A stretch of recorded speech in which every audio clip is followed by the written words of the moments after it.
નમસ્કાર મિત્રો, સ્વાગત છે તમારું અમારી ચેનલ પર એક નવા વિડીયોમાં। મિત્રો, જે વાત તમે સાંભળવા જઈ રહ્યા છો તે માત્ર એક કથા નથી, પરંતુ માતા લક્ષ્મી દ્વારા જણાવેલું ઘરના સુખ સમૃદ્ધિનું ગુપ્ત તત્વ છે। મિત્રો, શું તમે જાણો છો કે ઘરમાં દરરોજ વપરાતી સાવરણી પણ તમારા ભાગ્યને બદલી શકે? સામાન્ય લાગતી આ સાવરણી ક્યારેક ગરીબીનું કારણ પણ બની જાય અને ક્યારેક એટલી શુભ બને છે કે જીવનને સંપત્તિથી ભરપૂર કરી દે છે। શાસ્ત્રોમાં સાવરણીને માતા લક્ષ્મીની નિશાની ગણવામાં આવી છે, એટલે જો તેનો ઉપયોગ યોગ્ય રીતે થાય છે તો તે ઘરમાં ખુશહાલી લાવે છે।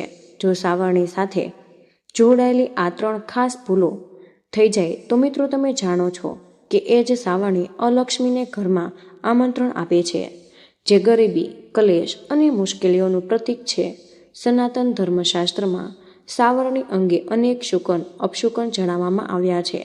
તેમાં કેટલીક અવનવી બાબતો એવી જે ક્યારેય કરવી ન જોઈએ, નહીં તો તમારું ભાગ્ય રોકાઈ જાય છે અને તમારા ઘરમાં પૈસા ટકતા જ નથી। આથી જ મિત્રો, આજની કથા પૂરી સાંભળજો, કારણ કે તેમાં છુપાયેલું સત્ય તમારી જિંદગી બદલી શકે છે। અને હા, સાચી ભક્તિથી તમે કમેન્ટ બોક્સમાં જય માં લક્ષ્મી લખવાનું ભૂલશો નહીં। મિત્રો, એક સમયની વાત છે, કોઈ નગરમાં એક ખૂબ જ ધનવાન શેઠ પોતાની પત્ની સાથે રહેતો હતો। તે ભગવાન શ્રી વિષ્ણુનો મોટામાં મોટો ભક્ત હતો। દરરોજ ઉઠીને તુલસીમાં જળ ચડાવતો હતો અને તેમની રોજે પૂજા આરાધના કરતો હતો। તેની પત્ની ખૂબ જ સદ્ગુણી, વિનમ્ર અને ધાર્મિક સ્ત્રી હતી। બંનેનું જીવન સુખ સમૃદ્ધિથી ભરેલું હતું, પરંતુ સંતાન ન હોવાના કારણે તેઓ ખૂબ જ દુઃખી હતા। ઘણી પ્રાર્થના અને પૂજા પછી એક દિવસ તેમની પ્રાર્થના સ્વીકાર થઈ ગઈ અને પછી તેમના ઘરે એક સુંદર દીકરીએ જન્મ લીધો। માતા પિતાએ પોતાની દીકરીનું નામ સુનંદા રાખ્યું હતું। સુનંદા બાળપણથી જ માતા પિતાની ખૂબ જ લાડકી દીકરી હતી અને ઘણી બધી માનતાઓ માંગવાથી અને ભગવાન શિવના શ્રાવણ સોમવારના વ્રત કરવાથી તેમને દીકરી મળી હતી। એટલે શેઠે અને તેમની પત્નીએ તે દીકરીને હંમેશા માથે બેસાડીને રાખતા હતા। તેને ક્યારેય પણ કોઈ પણ વસ્તુની કમી થવા જ ન દેતા હતા। તેની દરેક ઈચ્છા પૂરી કરવામાં આવતી હતી, જાણે કે તેને દેવરાજ ઇન્દ્રના ઘરે જન્મ લીધો હોય। હવે અહીં શેઠ ઘણી બધી ધન સંપત્તિની તે એકમાત્ર વારસ હતી। મિત્રો, હવે સમય જતાં તે દીકરી પૂનમમાં ચાંદ જેવું સુંદર રૂપ લઈને ધીમે ધીમે મોટી થવા લાગી હતી, પરંતુ માતા પિતાના અતિશય પ્રેમ અને લાડકોડથી ના કારણે તે ખૂબ જ બગડી ગઈ અને તેનો સ્વભાવ આળસ, કપટી, ઘમંડી અને અભિમાની થઈ ગયો હતો। તે ગમે તેવા શબ્દ બોલતી અને બીજા બધા જ લોકોનું અપમાન કરતી હતી અને તેને સ્વચ્છતાથી સખત નફરત હતી। તેને જીવનમાં ક્યારેય સાવરણીને અટકી પણ ન હતી। હવે તે સમય જતાં તો તે પોતાના માતા પિતા સાથે જીદ કરવા લાગી હતી અને પછી એક દિવસ તેમના માતા પિતાએ એવું વિચાર્યું કે લગ્ન પછી કદાચ તે સુધરી જશે, એટલે તેઓ સુનંદાના લગ્નની ચિંતા કરવા લાગ્યા હતા। જ્યારે તે 16 વર્ષની થઈ ગઈ ત્યારે શેઠે સુનંદાના લગ્ન માટે અનેક ધનવાન અને પ્રતિષ્ઠિત ઘરોમાં સંબંધ લાવ્યા, પરંતુ સુનંદા બધાનું અપમાન કરીને ભગાડી દેતી હતી। તે કોઈને આમ કહેતી તો કોઈને બીજું પણ કહેતી। ક્યારેક તો વરરાજા બનવા માટે આવનારા યુવક ઉપર ઘરની છત ઉપરથી પાણી નાખી દેતી હતી અને તેની આ પ્રકારની છોકરમત જેવી હરકતો કારણે નગરના લોકો તે દીકરીથી ડરવા લાગ્યા હતા। આ જ કારણથી હવે શેઠ અને તેમની પત્ની ખૂબ જ ચિંતિત અને દુઃખી રહેવા લાગ્યા। પછી એક દિવસની વાત છે કે અચાનક સુનંદાની નજર વનમાં રહેતા એક ખૂબ જ ગરીબ બ્રાહ્મણ યુવક પર પડી। તે યુવકનું નામ શાંતનુ હતું। નામને સમાન તે શાંત સ્વભાવનો, બુદ્ધિમાન, બધા જ શાસ્ત્રોમાં હોશિયાર હતો। તે ભગવાન વિષ્ણુનો મોટો ભક્ત હતો અને દરરોજ સવારે ઉઠીને સ્નાન વગેરે કરી તે તુલસીમાં જળ ચડાવતો હતો અને પછી ગામના એક શિવ મંદિરમાં જઈને ખૂબ જ ભક્તિભાવથી ભગવાન શિવની ભક્તિ અને પૂજા આરાધના કરતો હતો। શાંતનુ જે સીધો સાદો યુવક હતો અને સરળ જીવન પસાર કરતો હતો, પરંતુ તે દિવસે જ્યારે સુનંદા પોતાની સહેલીઓ સાથે વનમાં ફરી રહી હતી ત્યારે જ તેની નજર તે સુંદર યુવક પર પડી અને જોતામાં જ તે તેના શાંત સ્વભાવ અને સુંદર રૂપને જોઈને તેના પ્રેમમાં પડી ગઈ। હવે શું હતું કે સુનંદાને શાંતનુ ખૂબ જ પસંદ આવ્યો અને તેને પોતાના ઘરે પાછા આવીને પિતાને કહી દીધું કે પિતાજી, તમે મારા માટે ઘણા બધા વર જોયા, પરંતુ હું એ જ બ્રાહ્મણ યુવક સાથે લગ્ન કરીશ જેને આજે મેં વનમાં જોયો હતો, જે બ્રાહ્મણો સાથે પૂજા માટે જઈ રહ્યો હતો. અને પોતાની દીકરીના મોઢેથી આ વાતો સાંભળીને શેઠને ખૂબ જ નવાઈ લાગી હતી. પરંતુ દીકરીની ખુશી માટે બીજા દિવસે સવારે તેઓ બંનેની યુવકની પાસે ગયા. તેની ઝૂંપડી જોઈને શેઠના મનમાં દુઃખ તો થયું, પરંતુ તેને વિચાર્યું કે ચાલો જોઈ લઈએ, આખરે શા માટે મારી દીકરી આ ગરીબ બ્રાહ્મણને પસંદ કર્યો છે અને શા માટે તેની સાથે લગ્ન કરવા માંગે છે. ત્યારે શેઠે તે યુવકની પાસે જઈને પૂછ્યું કે હે બ્રાહ્મણ દેવ, તમે કોણ છો? કૃપા કરીને તમે મને તમારો વિગતવાર પરિચય આપો. ત્યારે શાંતનુ એમ કહ્યું કે આવો શેઠજી, તમારું સ્વાગત છે. મારું નામ શાંતનુ છે. હું એક ગરીબ બ્રાહ્મણ છું. ઘરમાં મારા ઘરડા માતા પિતા છે અને હું મંદિરમાં પૂજા આરાધના કરીને મારું જીવન પસાર કરું છું. કહો, હવે હું તમારી કઈ રીતે મદદ કરી શકું? ત્યારે શેઠે કહ્યું કે હે બ્રાહ્મણ દેવ, આ મારી દીકરી સુનંદા છે, જે તમને મનોમન પસંદ કરે છે અને તમારી સાથે લગ્ન કરવા માંગે છે. ત્યારે નવાઈ સાથે શાંતનુએ કહ્યું કે હે શેઠજી, મને માફ કરજો, પરંતુ હું તમારા તથા તમારી દીકરી માટે યોગ્ય નથી. તમારી સામે મારી કોઈ પહોંચ નથી. ક્યાંક તમે અમારી મજાક તો નથી કરી રહ્યા? મારી પાસે ધન સંપત્તિ નથી. મારું જીવન ખૂબ જ સાધારણ અને ગરીબ છે. હું તમારી દીકરીને કોઈ સુખ સુવિધા નહીં આપી શકું. ત્યારે શેઠે તેને જ સમજાવ્યું અને કહ્યું કે ચિંતા ન કરો, હું તમને બંનેને એટલી સંપત્તિ આપીશ કે તમે બંને આરામથી જીવન પસાર કરી શકો. ત્યારે શાંતનુ તેમની વાત માની ગયો અને પછી શુભ સમય જોઈને સુનંદાના લગ્ન તેની સાથે થઈ ગયા. મિત્રો, પછી લગ્નના દિવસે સુનંદાની માએ તેને ધાર્મિક વિધિ પૂરી થયા પછી એક સાવરણી આપી અને કહ્યું કે દીકરી, અને સારી રીતે સાચવીને રાખજે. લગ્નમાં કન્યાદાન સમયે ઘરેણું સામગ્રી એની સાથે સાવરણી આપવાથી તે ઘરમાં હંમેશા માતા લક્ષ્મી રહે છે, એક શુભ નિશાની હોય છે. પરંતુ સુનંદાએ સાવરણી લઈ લીધી અને બસ બાજુમાં મૂકી દીધી. પછી બધી વિધિ પૂરી થયા પછી સુનંદા પોતાના સાસરે ચાલી ગઈ. લગ્ન પહેલા શેઠે પોતાની દીકરી માટે એક નવું ઘર બનાવી દીધું તથા તેના પતિ માટે વેપારનો ધંધો કરવાના હેતુથી એક અનાજની દુકાન પણ શરૂ કરાવી દીધી, જેથી ભવિષ્યમાં તેનો વેપાર સારી રીતે વધે અને તેની પણ પ્રગતિ થાય. હવે શરૂઆતના દિવસોમાં સુનંદા ખૂબ જ ખુશ હતી. તે પોતાના પતિ સાથે પ્રેમથી રહેતી, પરંતુ જલ્દી જ તે પોતાનો અસલી રંગ બતાવવા લાગી. આળસુ અને ઘમંડી હોવાના કારણે તે ઘરની સફાઈ બિલકુલ પણ નહોતી કરતી. હવે દરેક સમયે ઘર ગંદુ રહેતું. જમ્યા પછી વાસણો જેમ તેમ પડ્યા રહેતા. ઘરમાં દરેક જગ્યાએ કરોળિયાના ઝાડા લાગેલા રહેતા. પછી એક દિવસની વાત, જ્યારે સુનંદાના પતિ શાંતનુએ તેને સમજાવતા કહ્યું કે અરે સુનંદા, એક સારી સ્ત્રીએ સ્વચ્છતાનો પ્રેમ કરવો જોઈએ અને ઘરના બધા જ કામમાં હોશિયાર રહેવું જોઈએ. તું તો કોઈ પણ જાતનું કોઈ પણ કામ નથી કરતી. ત્યારે સુનંદાએ કહ્યું, રહેવા દો, તમે આવી વાતો ન કરો તો જ સારું છે. આજ સુધી મેં મારા પિયરમાં કોઈ જ કામ નથી કર્યું અને હા, આગળ પણ કંઈ જ નહીં કરું. જો તમને લાગે છે કે બધા જ કામ તમારી માને કરવા પડી રહ્યા છે, તો હું આજે જ પિતાજીને કહીને 2-4 નોકરો અહીં બોલાવી લઉં છું. આમ પણ આ બધું જ મારું જ છે, તો મને કામ કરવાની શી જરૂર છે? ત્યારે પોતાની પત્નીની આવી વાતો સાંભળીને શાંતનુ ચૂપ થઈ ગયો અને તે કંઈ જ પણ ન બોલી શક્યો. હવે આ જ રીતે સુનંદાની માએ પણ તેણે ઘણીવાર સમજાવ્યું, પરંતુ તે સ્ત્રીએ કેવી રીતે રહેવું જોઈએ, પરંતુ તે સુધરવાનું નામ જ નહોતી લેતી.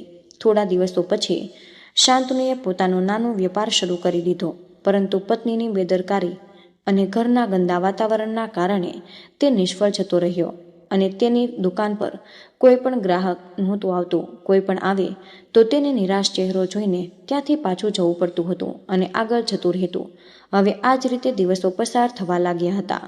પછી એક દિવસની વાત છે કે શાંતનુને પોતાના વેપારના કામને કારણે કોઈ બીજા શહેરમાં જવાનું હતું. એટલે તે સવારે ઉઠતા જ કોઈકને કંઈ પણ કહ્યા વગર જ પોતાનો સામાન બાંધીને અને પોતાની બળદગાડી લઈને તે ચાલ્યો ગયો. અને બીજી બાજુ સવારના સમયે સૂરજ ઉગ્યા પછી સુનંદાની સાસુ ઘરમાં પોતાની જૂની સાવરણીથી સફાઈ કરી રહી હતી, જે પોતાના જૂના ઘરેથી ધ્યાનથી પાછી લઈને આવી હતી. તે માનતી હતી કે સાવરણીમાં માતા લક્ષ્મીનો વાસ હોય અને રોજે સાવરણી લગાવવાથી સ્ત્રી ઉપર માતા લક્ષ્મીની કૃપા બની રહે. પરંતુ પોતાની વહુના આવા કઠોર વર્તનને જોઈને તેને કંઈ પણ નહોતી કહેતી. પરંતુ તે જ દિવસે અચાનક સુનંદાનું ધ્યાન તેની સાસુની સાવરણી પર ગયું. જેને જોઈને તેને યાદ આવ્યું કે તેની માએ ભેટ તરીકે સુકાન સાથે સાવરણી પણ આપી હતી. એટલે તેને શોધી કાઢી અને પોતાની સાસુના હાથમાં આપતા કહ્યું, અરે માજી, તમે તો ગરીબના ગરીબ જ રહેશો. અહીં મહેલ જેવું ઘર મારા પિતાજીએ તમને રહેવા માટે આપ્યું છે અને તમે છો કે એ જ ફાટેલી જૂની સાવરણીને લઈને ફર્યા કરો છો. તો ચાલો હવેથી તમે આ નવી સાવરણીથી વાળજો. અને હા, પછી મને પહેલી જ જૂની સાવરણી ફરીથી દેખાવા ન જોઈએ. બિચારી સાસુ પોતાની વહુના આવા સ્વભાવને કારણે જાણતી હતી, એટલે તે ચૂપ રહીને કંઈ પણ ન બોલી. પછી બીજા દિવસે જ્યારે સુનંદાની કેટલીક સહેલીઓ તેના ઘરે આવી અને તેઓ બધા બેસીને મજાકથી વાતો કરી રહ્યા હતા, પરંતુ ત્યારે અચાનક જ સુનંદાની સાસુ ત્યાં સાવરણી લગાવતી આવે. હવે જ્યારે સુનંદાની નજર પહેલી જૂની સાવરણી પર ગઈ તો તે ગુસ્સાથી લાલચોળ થઈ ગઈ અને તેને સાવરણી છીનવી ઘરની બહાર ફેંકી દીધી અને બોલી, અરે ડોશી, મેં તમને ના પાડી હતી કે આ સાવરણી ઘરમાં ન રાખતા. તમે મારી સહેલીઓની સામે મારી આબરૂ શા માટે કાઢો છો? એક તો મારા પિતાએ તમને રહેવા માટે ઘર શું આપ્યું? તમે તો મારી જ વાતોને ગણકારતા નથી.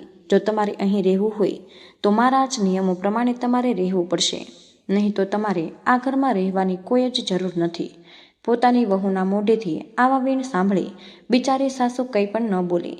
પોતાના કપડાં તથા થોડો સામાન લઈને ત્યાંથી ચૂપચાપ પોતાના પતિને સાથે જૂના નગર તરફ નીકળી ગઈ. તેમને પોતાની વહુનું આવું અપમાન સહન ન થયું. જ્યારે સાંજના સમયે તેના ઘરે આવેલા મહેમાનો માટે જ્યારે તેને જમવાનું બનાવ્યું, બધાને પીરસ્યું અને બધા લોકોએ આનંદથી ખાઈ પણ લીધું. જ્યારે સુનંદાનો વારો આવ્યો તો બધું જમવાનું પૂરું થઈ ચૂક્યું હતું. આજે જીવનમાં પહેલીવાર તેને ભૂખ્યા સૂવું પડ્યું.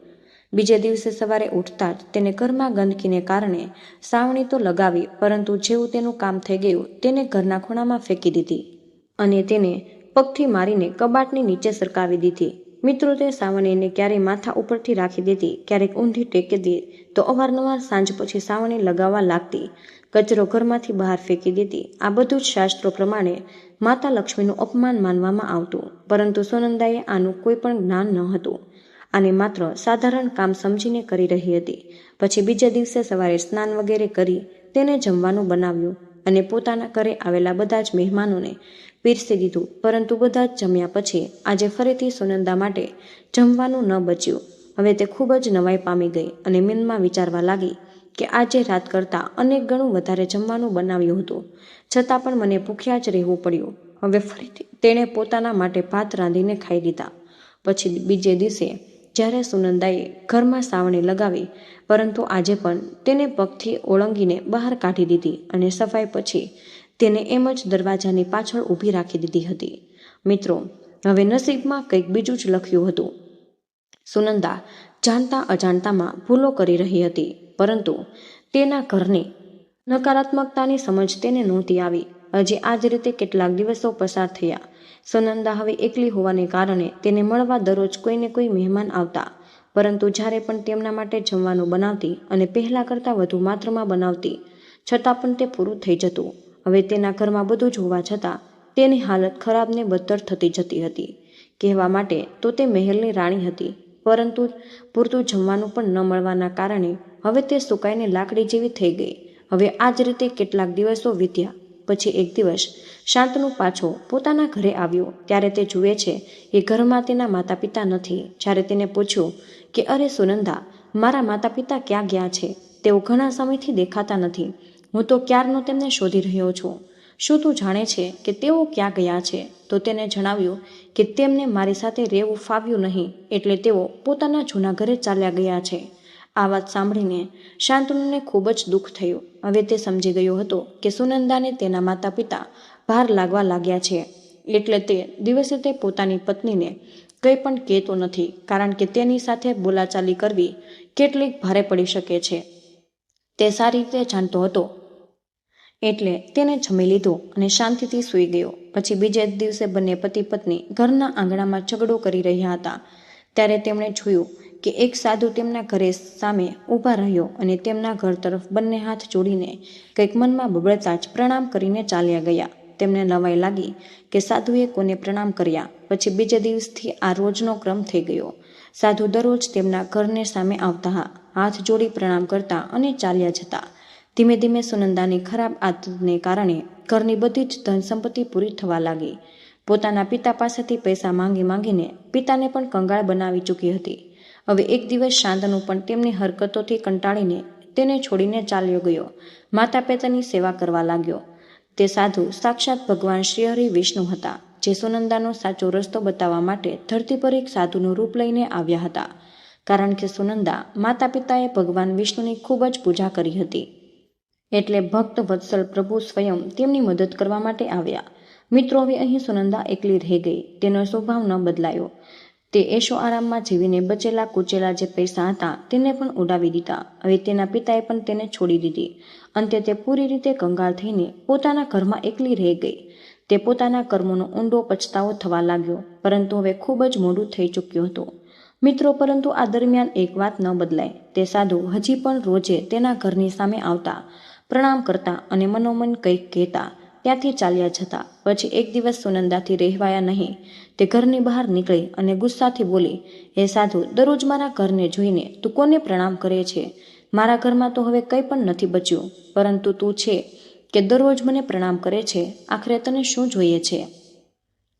ત્યારે તે સાધુ હસ્યા અને બોલ્યા કે હે દીકરી, હું તારા ઘરમાં બેઠેલી દેવી અલક્ષ્મીને પ્રણામ કરું છું, અને તારા ઘરમાં જે પણ ગંદકી, આળસ, અભિમાન અને કડવી વાણી છે તે જ દેવી અલક્ષ્મીનું સ્વરૂપ છે.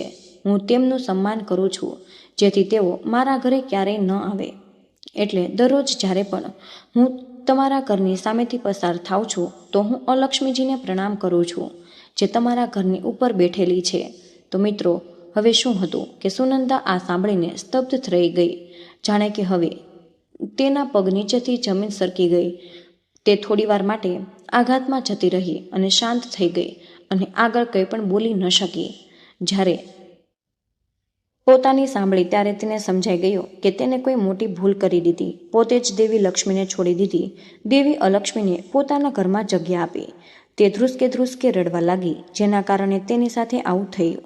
ત્યારે તેણે સાધુના પગ પકડી લીધા અને બોલી કે હે મહાત્મા, કૃપા કરો, આનો કોઈ રસ્તો બતાવો. સુનંદાના વિનમ્ર ભાવને તથા તેના અંદરના પછતાવા જોઈને ભગવાન શ્રી હરિ વિષ્ણુ કહે છે કે હે દીકરી, જો તારામાં હિંમત હોય તો ધ્યાનથી સાંભળ. તારી જ ભૂલને કારણે આવો કહેર થયો છે. તે ઘરમાં રાખેલી સાવણીનું અપમાન કર્યું, એટલે દેવી લક્ષ્મી તારા ઘરેથી રિસાઈને ચાલ્યા ગયા. ત્યારે સુનંદા કહે છે કે હે સ્વામી, મને માફ કરો, મને સાચો રસ્તો બતાવો.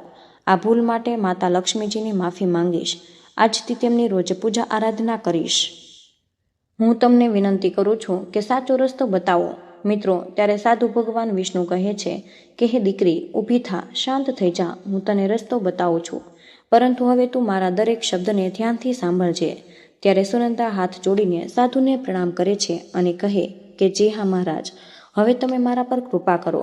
ત્યારે આગળ સાધુ કહે કે હે દીકરી, સાવણી માત્ર ગંદકી સાફ કરવાનું સાધન નથી, તે તારા ભાગ્યની દિશા પણ નક્કી કરી શકે છે. શાસ્ત્રોમાં સાવણીને માતા લક્ષ્મીની નિશાની માનવામાં આવી છે. તેને સાચી રીતે ઉપયોગ કરવામાં આવે તો તે ધન, સમૃદ્ધિ અને સુખ શાંતિ લાવનારી હોય છે. પરંતુ બેદરકારીથી તેનો ઉપયોગ ઘરમાં ગરીબી, અશાંતિ અને સંકટ લાવી શકે છે. હવે તને હું સાવણીનો પ્રકાર વિશે જણાવું છું. ત્યાં કઈ સાવણી સારી હોય કે કઈ ખરાબ, તો સાંભળ. સાવણી 3 પ્રકારની હોય છે. પહેલી, પ્લાસ્ટિકની સાવણી. આ પૂરી રીતે છોડી દેવ જેવી માનવામાં આવે છે. તેમાં ધાર્મિક શક્તિ નથી હોતી. બીજી, સળીઓવાળી સાવણી. આ સૌથી સારી સાવણી માનવામાં આવે છે. તેને દેવી લક્ષ્મીનું વાહન પણ કહેવામાં આવે છે. અને ત્રીજી છે ફૂલ કે સજાવટી સાવણી. આ કેવળ સજાવટ માટે, સફાઈ માટે ઉપયોગ ન કરવી જોઈએ. ઘરોમાં કેવળ સળીઓવાળી સાવણીનો જ ઉપયોગ કરવો જોઈએ, અને તે પણ કુદરતી હોય. કે હે દીકરી, સાવણી ખરીદવાનો સારો સમય પણ તમારું ભાગ્ય નક્કી કરે. સાવણી ખરીદવા માટે શનિવાર, મંગળવાર કે રવિવારના સૌથી સારો દિવસ મનાય છે. જ્યારે સોમ, બુધ, ગુરુ અને શુક્ર સાવણી ખરીદવી સારી નથી હોતી. દિવાળી, અમાસ, ગ્રહણ, પૂનમ જેવી પવિત્ર તિથિઓ પર સાવણી ખરીદવી અને ઉપયોગ કરવી ધન વધારનારું હોય. હવે હું તને ઘરમાં સાવણી રાખવાની સાચી દિશા વિશે જણાવું. ઈશાન ખૂણો એટલે કે ઉત્તર પૂર્વમાં સાવણી બિલકુલ ન રાખવી. આ પૂજાની જગ્યા હોય, દેવતાઓ નારાજ થાય. અને દક્ષિણ પશ્ચિમ દિશાને સાવણી રાખવાની સૌથી સારી જગ્યા મનાય છે. આ નેતૃત્વનો ખૂણો હોય, ઘરના વડીલોને પ્રગતિ દર્શાવે. સાવણી લગાવવાનો સાચો સમય અને તેની અસર વિશે જાણી લો કે સવારે સૂરજ ઉગતા પહેલાંનો જે સમય હોય તે સૌથી સારો હોય, જેનાથી ઘરમાં ગરીબી, રોગ, દેવ અને નકારાત્મકતાનો નાશ થાય અને મા લક્ષ્મી ખુશ થાય. બપોરનો સમય જે હોય તે સામાન્ય હોય. તે ન તો સારો કે ખરાબ, બહુ ફાયદો નથી થતો પરંતુ નુકસાન પણ નથી થતું. કેવળ વધારે ગંદકી હોય ત્યારે જ સાવણી લગાવો. અને સાંજ, સૂરજ ડૂબતી વખતે અને પછીનો સમય જે હોય છે તે ખૂબ જ અશુભ. દેવી લક્ષ્મી ઘર છોડી દે છે અને દેવી અલક્ષ્મી એટલે કે ગરીબીનું આગમન થાય છે. આ સમય રાત્રિ દેવતાઓનો માનવામાં આવે છે, જેમાં સાવણી લગાવવાની મનાય છે. રાત્રે તમારે ક્યારેય સાવણી ન લગાવવી જોઈએ. મજબૂરી હોય તો શું કરવું? જો કોઈ કારણસર રાત્રે સાવણી લગાવવી પડે, જેમ કે દૂધ ઢોળાઈ ગયું હોય કે કાચ તૂટી ગયો હોય, તો તમારે સાવણથી ગંદકી એ જગ્યાએ ભેગી કરીને રાખી દેવી જોઈએ. તે કચરો બહાર ન ફેંકવો જોઈએ અને કચરો સવારે સૂરજ ઉગ્યા પછી જ બહાર નાખવો જોઈએ, કારણ કે એવું માનવામાં આવે છે કે રાત્રે ઘરનો કચરો બહાર કાઢવો ઘરેથી લક્ષ્મીના જવાની નિશાની હોય છે અને ધનનો નાશ કરે છે. તેને ક્યારેય પણ ઊંધી કે વિખરાયેલી ન છોડવી જોઈએ.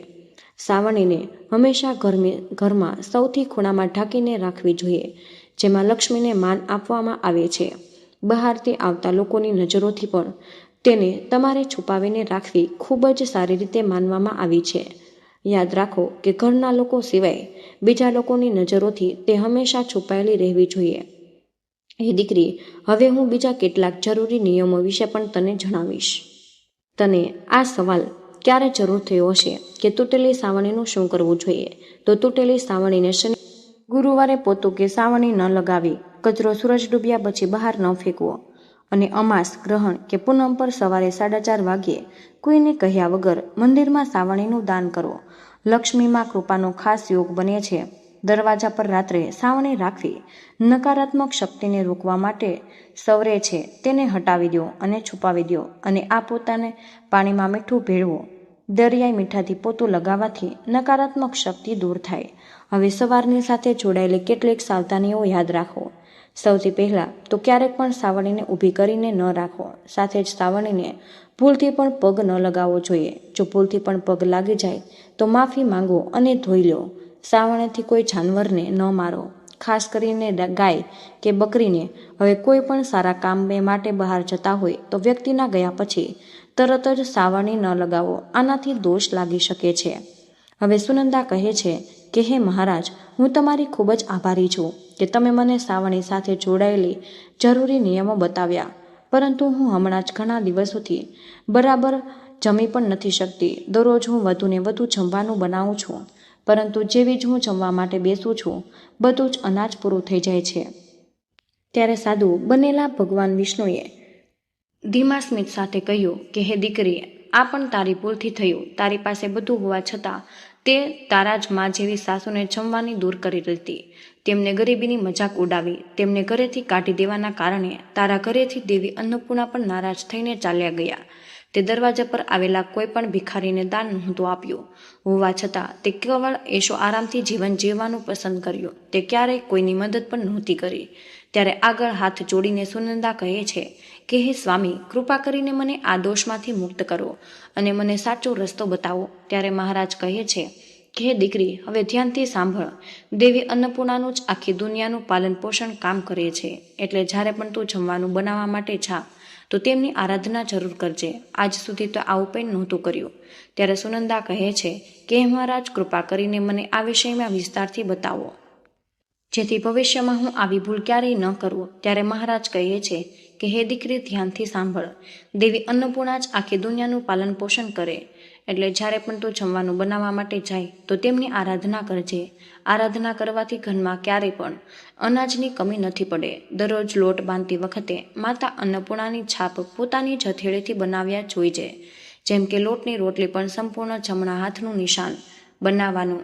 તેમને વિનમ્રતાથી બોલાવતા આ મંત્રનો જાપ કરવો. ઓમ અન્નપૂર્ણાય સદા પૂર્ણ શંકર પ્રાણવલ્લભે જ્ઞાન વૈરાગ્ય સિદ્ધામ ભિક્ષામ દેહી પાર્વતી. જેનો અર્થ એ છે કે હે અન્નપૂર્ણા દેવી, તમે હંમેશા પૂર્ણ છો. તમે ભગવાન શંકરના પ્રાણ પ્રિય છો. કૃપા કરીને અમને જ્ઞાન, વૈરાગ્ય અને સિદ્ધિ આપવા માટે ભિક્ષા આપો. આજે અમારા હાથોથી સૌને ભોજન કરાવી દો. સોમવાર અને શુક્રવારે માતા અન્નપૂર્ણાનું સ્મરણ ખાસ ફળદાયી માનવામાં આવે છે. સાથે જ દરરોજ જમવાનું બનાવતી વખતે એક રોટલી કે અનાજનો થોડો ભાગ ગાય, કૂતરા, કાગડા અને જરૂરિયાતમંદો લોકો માટે અલગ રાખો.